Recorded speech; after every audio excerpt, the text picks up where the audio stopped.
Halo kawan-kawan, kembali lagi ke channel Guru Geografi. Di video kali ini kita masih akan lanjut membahas soal OSK Geografi 2019 nomor 76 sampai 80 ya. Nah, materinya masih seputar geografi ekonomi ya. Jangan lupa untuk klik tombol subscribe dan loncengnya sebelum kita lanjut ke pembahasan supaya nanti kamu update terus materi geografi dari saya dan nanti akan ada banyak lagi pembahasan-pembahasan soal lainnya ya. Jadi belajarnya juga biar sama teman-teman lain rame-rame. Oke. Baik, kita langsung aja nih. 76 ya. Menurut The Global Competitiveness Report 2017 sampai 2018 yang dikeluarkan World Economic Forum, Indonesia berada di peringkat keempat ASEAN dengan nilai 4,68. Hal tersebut artinya apa ya? Apakah Indonesia menempati peringkat 4 dalam perdagangan luar negeri? Indonesia menempati peringkat 4 dalam perkembangan aplikasi teknologi, peringkat 4 dalam kerjasama ekonomi dengan luar negeri, peringkat 4 dalam daya saing ekonomi kreatif, peringkat 4 dalam kemampuan bersaing ekonomi dengan negara lain. Oke. Nah, ini tipe soal yang sama dengan yang sebelumnya, yaitu melihat judulnya. Judulnya kan Global Competitiveness, kompetitif kata kuncinya. Jadi daya saing, cari yang di sini yang ada daya saing. Global itu berarti dengan global negara lain ya, negara-negara sedunia gitu. Ya, kalau misalkan ini kreatif kan bukan, nggak ada ekonomik, misalkan kreatif, competitiveness enggak ya. Di sini lihat keyword ininya, ini judulnya. Kalau kamu jago bahasa Inggrisnya, kosakatanya udah saya bilang oke, maka pasti nggak bakal susah. Pastinya ini kan nyambungnya ke sini ya, kemampuan bersaing ekonomi global kan dengan negara yang lain. Udah gitu aja. Jadi seperti yang saya bilang sebelum-sebelumnya, silakan banyak buka istilah-istilah bahasa Inggris, ya, kamus-kamus bahasa Inggris ya. Pastinya nanti muncul soal-soal seperti ini juga. Ini sepertinya dianggap susah, tapi sebetulnya masih kategori soal menengah. Menengah karena ini yang membuat soal merubah ini aja istilah ini. Kira-kira anak itu mampu nggak memahami maksud dari topiknya, itu aja sebetulnya. Ini pembahasannya ada di sini ya. Nah, ini tabelnya kalau boleh di share tuh ini. Jadi ini ranking kompetitif kita di ini ASEAN nih, Southeast.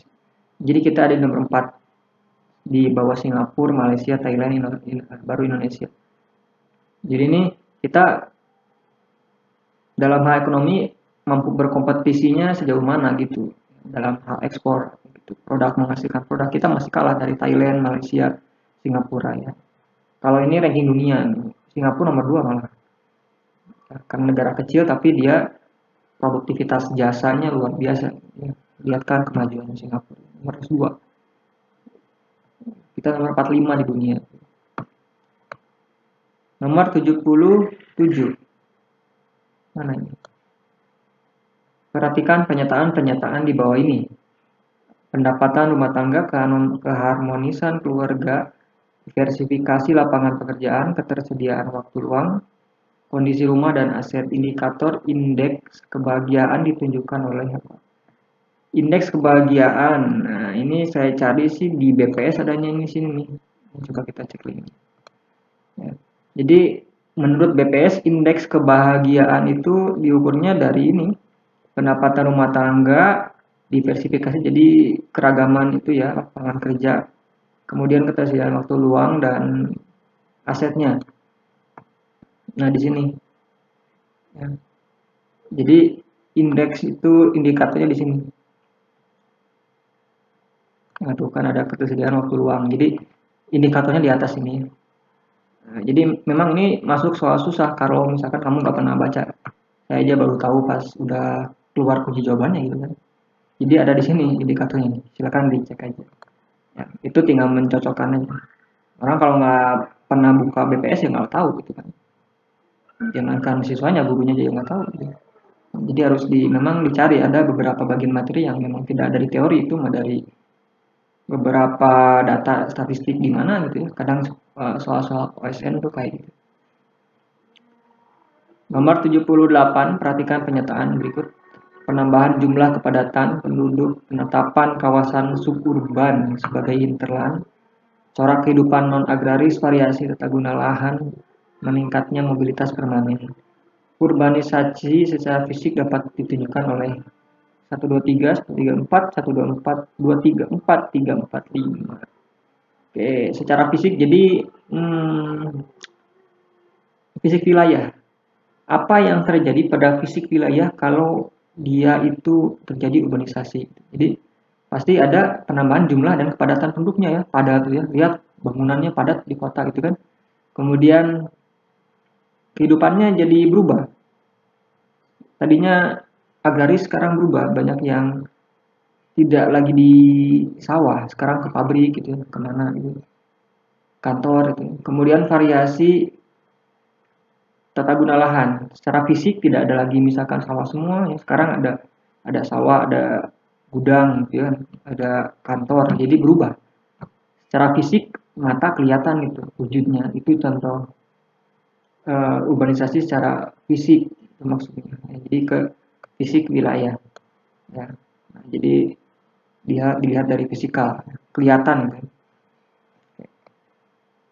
Kemudian 79, kebijaksanaan kependudukan Indonesia masih cenderung bersifat anti natalitas, ini keywordnya.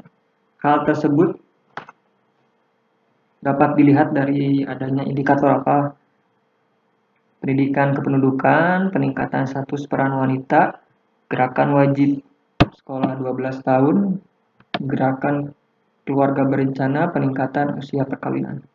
Di sini anti natalitas berarti anti natal kelahiran.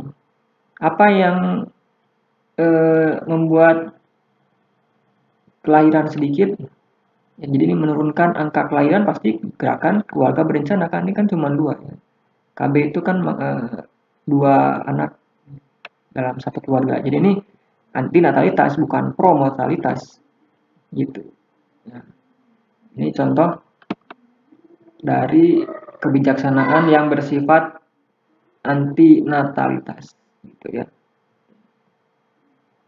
80, pariwisata dikelompokkan sebagai suatu industri. Industri. Karena apa? Apakah bersifat produktif komersial, memanfaatkan SDA, melibatkan banyak pelaku, berdampak pada internasionalisasi negara, pemenuhan kebutuhan tersier. Nah, kata kuncinya industri. Mengapa kegiatan wisata bersifat industri? Karena sifat industri itu pasti dia produktif dan komersil. Ya, tidak ada industri yang tidak produktif dan komersil, pasti mencari keuntungan. Ya. Nah, jadi sekarang kegiatan pariwisata itu kan diarahkan ke sana. Produktif ya, menghasilkan barang, jasa, kemudian komersil. Itu kan komersil, jadi dia sebagai nilai jual daerah gitu ya, kemudian membuka lapangan kerja, nantinya kemudian menambah devisa dari orang-orang yang datang gitu kan. Jadi namanya industri seperti itu. Ya, segala hal sekarang itu masuknya industri. Jadi kalau yang mendatangkan keuntungan itu semuanya pasti namanya industri. Ya, pasti industri. Pendidikan misalkan dia komersil kah gitu ya. Kemudian apalagi banyak ya. Gitu. Sekarang itu rata-rata semuanya bersifat komersil, jadi industri. Jadi industri. Oke, ya. Udah ya, jadi itu nomor 76 sampai 80. Silakan diulang-ulang lagi aja, dibaca lagi. Kalau misalkan uh, belum bisa download videonya yang kok nggak ada kuota, cek aja di blognya, ada juga ya. Saya sudah upload di gurugeografi.id sama ya, pembahasannya silakan dibaca. Ya, materinya juga ada, silakan dicek gitu ya. Dan jangan lupa share ke teman-teman lain ya. Terima kasih untuk kesediaannya nonton videonya. Mudah-mudahan bermanfaat dan mendapatkan ilmunya. Jangan lupa untuk share ya ke teman-teman lainnya. Barangkali membutuhkan ya teman-teman juga yang lain yang sedang berjuang biar jago geografinya ya dan lulus ke tingkat provinsi ya, atau misalkan mau belajar ya, menambah materi ya silakan. Oke, terima kasih. Wassalamualaikum warahmatullahi wabarakatuh.